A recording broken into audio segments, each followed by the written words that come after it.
सनातन धर्म के पर्व पे इन नंबरों पे शक कौन कर रहा है जो कहते हैं हम सनातनी हैं, हम क्या पूजा नहीं करते हैं, हम क्या पाठ नहीं करते हैं, हरिद्वार में गंगा की नहाने की फोटो भी ट्विटर पे रिलीज करवाते हैं। और जब सारे सनातनी इकट्ठा हो रहे हैं तो विपक्षी दलों के पेट में दर्द क्यों हो रहा है? आपका आस्था का खेल है, ये खेल है क्या? लोग प्राण दे देते हैं धर्म के लिए, आपका खेल है। और जहां पर हमारी बात फिसल जाए वहां क्षमा मांग लेनी चाहिए। अपने चाचा जी की अस्थियां विसर्जित करने गए थे और उसके बाद स्नान किया था।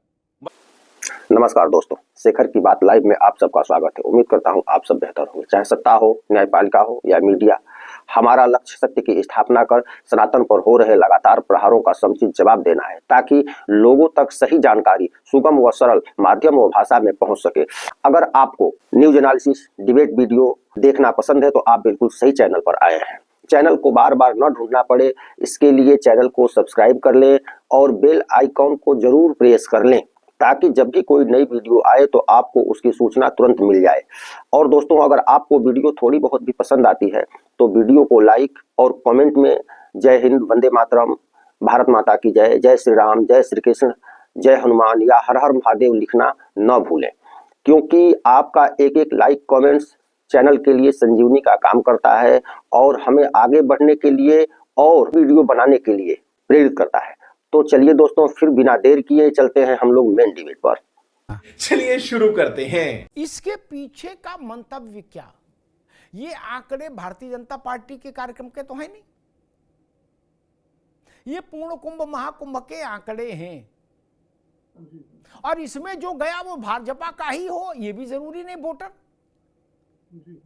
इसमें यह भी जरूरी नहीं कि किसी एक जाति वर्ग का ही व्यक्ति है।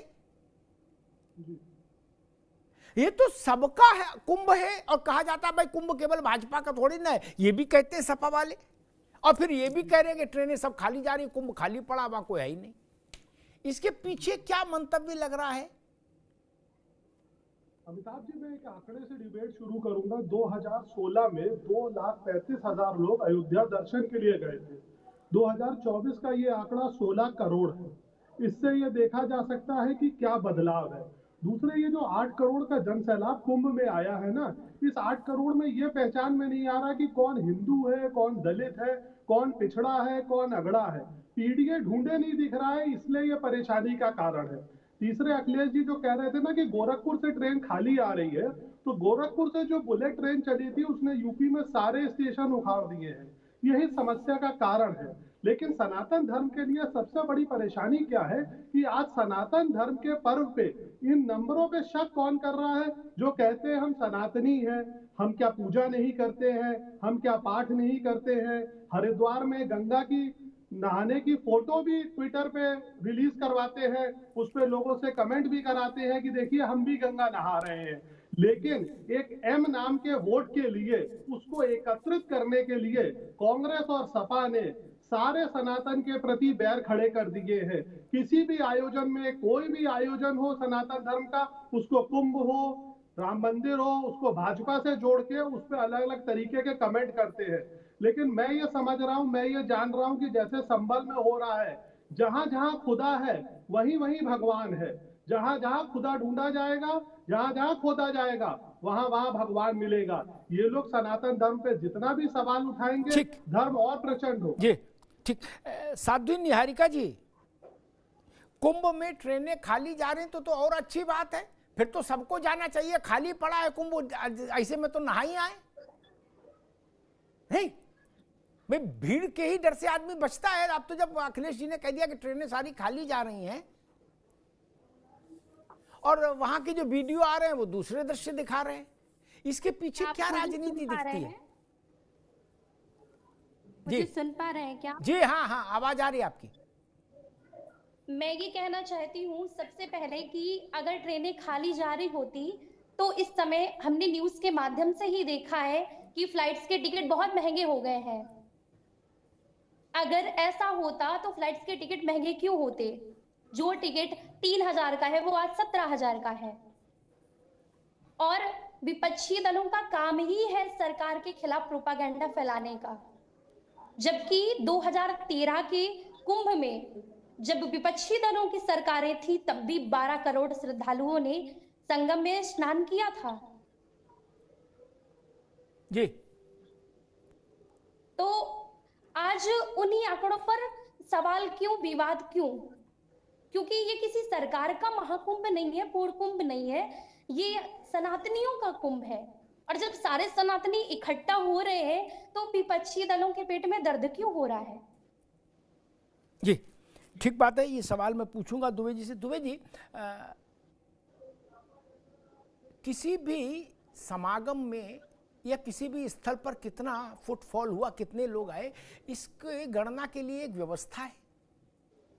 मुख्यमंत्री अखिलेश यादव हो, मायावती जी हो, योगी आदित्यनाथ हो या कोई रहे, क्या गणना वैसे ही होगी? वहां ऐसा तो नहीं कि युवजन सभा के लोग एक एक आदमी को गिनेंगे, सपा की सरकार होगी, और ना ऐसा कि भाजपा की सरकार होगी तो विद्यार्थी परिषद वाले गिनेंगे, ऐसा नहीं।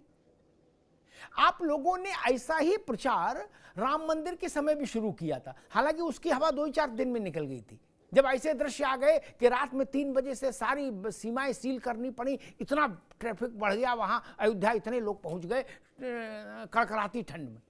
क्योंकि आप लोगों ने तो दूसरे दिन से कहना शुरू कर दिया था टाइम फिक्स हो गया, खाली है अयोध्या, कोई नहीं जा रहा राम मंदिर दर्शन करने। और बाद में समझ में आया कि भैया अयोध्या, मथुरा, काशी मिला के एक साल में 30 करोड़ से ज्यादा लोग, 30 करोड़ जितनी आबादी कुल अमेरिका की है। ऐसा आप लोग क्यों करते? पहले राम मंदिर पे, अब कुंभ पे। इसके पीछे कोई डिजाइन है, कोई पॉलिटिकल माइलेज की संभावना है? दुबे जी मुझसे क्वेश्चन है जी, आपसे ही है। अच्छा, देखिए, अगर आप उनका बयान देखें तो उन्होंने एक पर्टिकुलर एरिया का नाम लिया था। निश्चित तौर पर आप बहुत सारे सोशल मीडिया पे, फेसबुक वगैरह पे वहां की जो व्यवस्था है उस पे कहीं ना कहीं प्रश्न चिन्ह लग रहा है। आप समझिए, मुद्दा वो है कि लोगों को परेशानी हो रही है। ना मुद्दा ये नहीं, मुद्दा ये आपने कहा, एक सेकेंड, उन्होंने कहा आंकड़े फर्जी हैं, असली आंकड़े अखिलेश जी लाएं। सुनिए, मैं पूरी बात बता रहा हूँ, आप सुनिए तो उसमें ये भी आ जाएगा, उसमें ये भी आ जाएगा। जी कैसे हो गए? आप देखिए कि जब एमओयू उत्तर प्रदेश सरकार करती है तो लाखों करोड़ के एमओयू सरकार ऑन पेपर दिखाती है, और धरातल पे वो लाखों रुपए में ही होता है, करोड़ों तक जाता है, लेकिन लाखों करोड़ नहीं था। तो निश्चित तौर पर जब सरकार एमओयू है भैया, इसके दुबे ये एमओयू है क्या कुंभ? इसको एमओयू समझ रहे हो आप क्या? अरे सुनिए तो, यहाँ गजब कर रहे हो, तुलना नहीं कर रहा हूँ। आप सुनिए, कुंभ की तुलना आप एमओयू से कर दोगे? मैं आंकड़ों की बात कर रहा हूँ, तुलना नहीं कर रहा हूँ। मैं सिर्फ आंकड़ों की बात कर रहा हूँ कि आंकड़े सरकार है अपने बता सकती है, 10 करोड़ भी बता सकती है, 50 करोड़ भी। देखिए, आस्था का खेल है, आस्था में लोग आएंगे जाएंगे, लेकिन जो व्यवस्था खेल होता है क्या महाराज? आस्था का खेल होता है क्या? आस्था चकल्लस और खेल का विषय नहीं है प्रभु। आप तो कैसी बात कह रहे हो? पार्टियां आएंगी जाएंगी मित्र, पार्टियों से पहले से सनातन है और पार्टियों के बाद भी रहेगा। आप कह रहे हो आस्था का खेल है, ये खेल है क्या? सनातन तो ये कुंभ खेल है आपके लिए? आप दुबे जी एक मिनट रुकना होगा, मैं 2 बातों पर आपत्ति जताऊंगा। एक तो आपने एमओयू से कुंभ को इक्वेट कर दिया, निहारिका जी रुकिए, और दूसरा आपने कह दिया ये आस्था का खेल है। आस्था का खेल नहीं होता, छल प्रपंच का खेल होता है, राजनीति का खेल होता है, आस्था का खेल होता है मित्र। आप ये कह रहे हो एक पार्टी की प्रवक्ता होके कि आस्था का खेल है ये? नहीं, आपने उसको गलत सेंस में ले लिया, इसलिए गजब कर रहे हो महाराज। हमने तो ठीक सेंस में लिया, सेंस गलत ले लिया।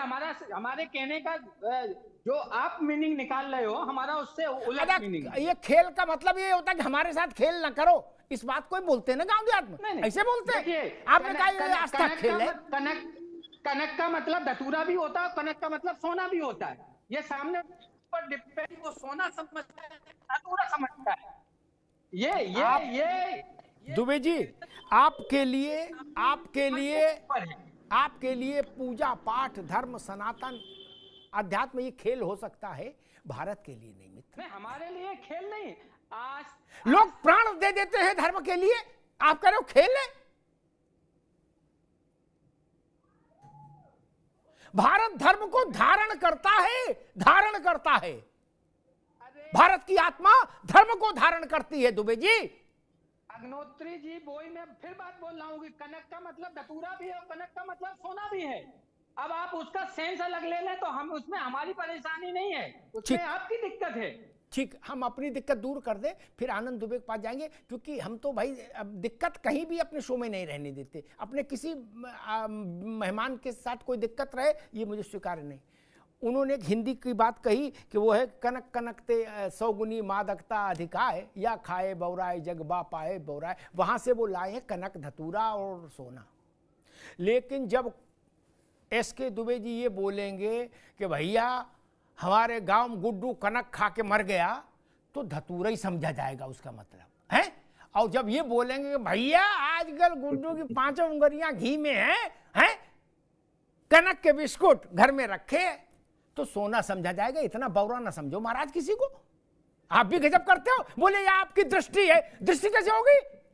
आप भारत के महाकुंभ को आप खेल बता रहे हो, आस्था को खेल बता रहे हो, और कह रहे हो कनक कनक ते 100 गुनी। अरे प्रभु, हमने थोड़ी बहुत हिंदी पढ़ी है, थोड़ी बहुत समझ है हमको। किसी पार्टी में नहीं रहे, लेकिन भारत की समझ है। पार्टी वालों को ज्यादा समझ होगी मुझसे भारत की, लेकिन हमको भी थोड़ी बहुत है।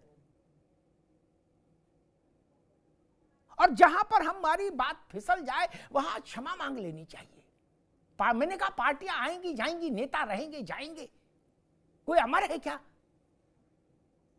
अच्छी बात होती दुबे जी, इससे सपा का वोट बढ़ता, कम नहीं होता। अगर आप कहते कि भाई साहब मुझे लगता है मेरे मुंह से गलत निकल गया, आस्था का खेल, ये शब्द ठीक नहीं, ये आप बोलते फिर आगे बढ़ते तो आपका मान बढ़ता।